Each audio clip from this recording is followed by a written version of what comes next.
Assalamualaikum warahmatullahi wabarakatuh. Halo sahabat, kembali lagi bersama saya Sada Rasya Oktaviani. Di video kali ini Sada bakal menjawab pertanyaan dari tugas ke-6. Ya, yang pertama, apa pengertian individual system? Individual system yaitu proses belajar yang berpusat pada anak dan anak sebagai subjek belajar, sedangkan motivator adalah fasilitator. Maksudnya anak sebagai subjek belajar berarti kebutuhan dan hak anak benar-benar diperhatikan. Yang kedua, mengapa pendekatan yang dilakukan harus individual system? Supaya anak merasa senang ketika belajar, bahwa yang dipelajari itu apa yang dia sukai, lalu dia mampu menguasainya, dan anak merasa terpenuhi haknya, yakni bermain sambil belajar. Yang ketiga, apa tujuan yang ingin dicapai dengan melakukan pendekatan secara individual system? Tujuannya untuk mengetahui tahapan apa saja yang ada di dalam diri anak dan untuk mencapai small step system. Yang keempat, di bimbang murid dan guru memiliki peran masing-masing. Sebutkan apa peran guru dan murid.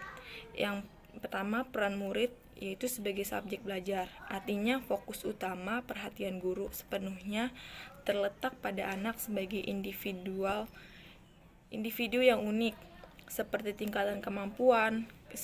tingkatan kemampuan masing-masing anak, kesukaan dan karakter masing-masing anak maupun gaya belajar masing-masing anak. Sedangkan peran guru yaitu sebagai motivator DNA atau disebut fasilitator. Artinya guru memberikan motivasi terhadap anak dengan memberikan reward, antusias ketika belajar dan memberikan latihan modul sesuai dengan kemampuan dan kemauan si anak. Yang kelima, apa perbedaan metode individual system dengan classical system? Individual system itu materinya berbeda-beda, kurikulumnya menyesuaikan dan anak menjadi subjek belajar, sedangkan classical system itu semua anak pada saat yang bersamaan mendapatkan materi yang sama. Yang keenam, bagaimana cara yang dilakukan motivator agar dapat melakukan pendekatan secara individual system, yaitu kenali karakter anak, cari tahu kesukaannya. Si anak minimal 3 kesukaan, masuk ke dunia anak dengan melakukan hal-hal yang disukainya. Yang ketujuh, apa dampak yang akan terjadi bila pendekatan dilakukan secara individual system? Anak merasa terpenuhi haknya, terus lalu mengetahui kemampuan anak dan kesukaannya. Selanjutnya nomor 8, apa dampak yang akan terjadi bila pendekatan dilakukan secara classical system? Dampaknya kita tidak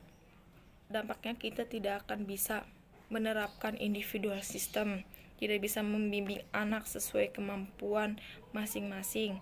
Jadi mau tidak mau anak harus mengikuti kurikulum yang sudah ada. Selanjutnya saya akan menjawab pertanyaan dari yang B. Yang pertama, apa itu variant skill? Variant skill adalah kemampuan yang harus dimiliki setiap motivator dalam memvariasikan aspek belajar. Yang kedua, mengapa kegiatan belajar harus divariasikan? Karena anak mempunyai rentang konsentrasi yang pendek, mudah teralihkan dan cepat bosan pada suatu kegiatan. Yang ketiga, apa tujuan yang ingin dicapai dengan memvariasikan kegiatan belajar? Yaitu agar kegiatan belajar semakin tertarik, anak tidak mudah bosan, bersemangat dan antusias dalam kegiatan bermain sambil belajarnya. Terus yang keempat, sebutkan 3 aspek belajar, yaitu ada aspek internal, aspek eksternal, dan lingkungan.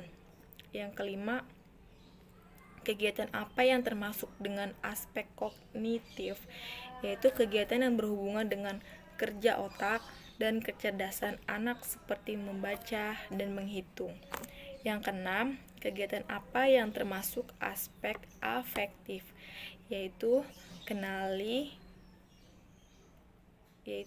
kemampuan yang berkaitan dengan hati dan perasaan berupa suka atau tidak suka. Contohnya yaitu seperti bernyanyi, berdialog, dan bercerita. Yang ketujuh, kegiatan apa yang termasuk dengan aspek psikomotorik, yaitu kegiatan fisik yang berkaitan dengan penggunaan anggota tubuh.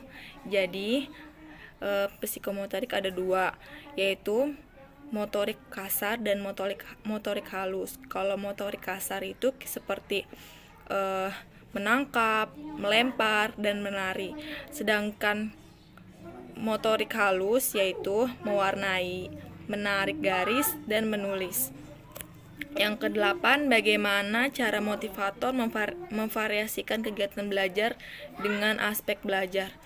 Dengan cara berdialog, lalu bernyanyi, mewarnai, dan menari. Selanjutnya, pertanyaan yang C. Yang pertama, apa yang dimaksud dengan the law of effect atau bisa disebut dengan hukum akibat? The law of effect yaitu kegiatan yang menyenangkan akan terus diulang.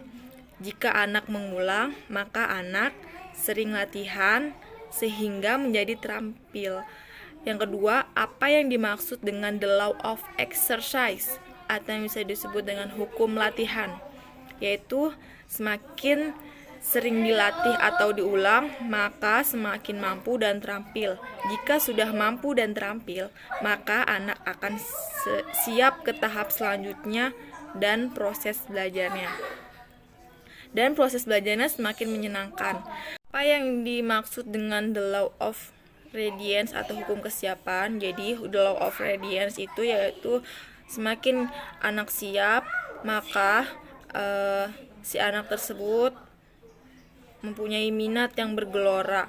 Jika sudah tumbuh minat yang bergelora sehingga akan menjadi generasi pembelajar.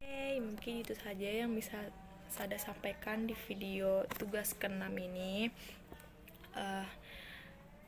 Sekian dari Sada. Wassalamualaikum warahmatullahi wabarakatuh. Salam Bimba, tetap semangat dan terus belajar.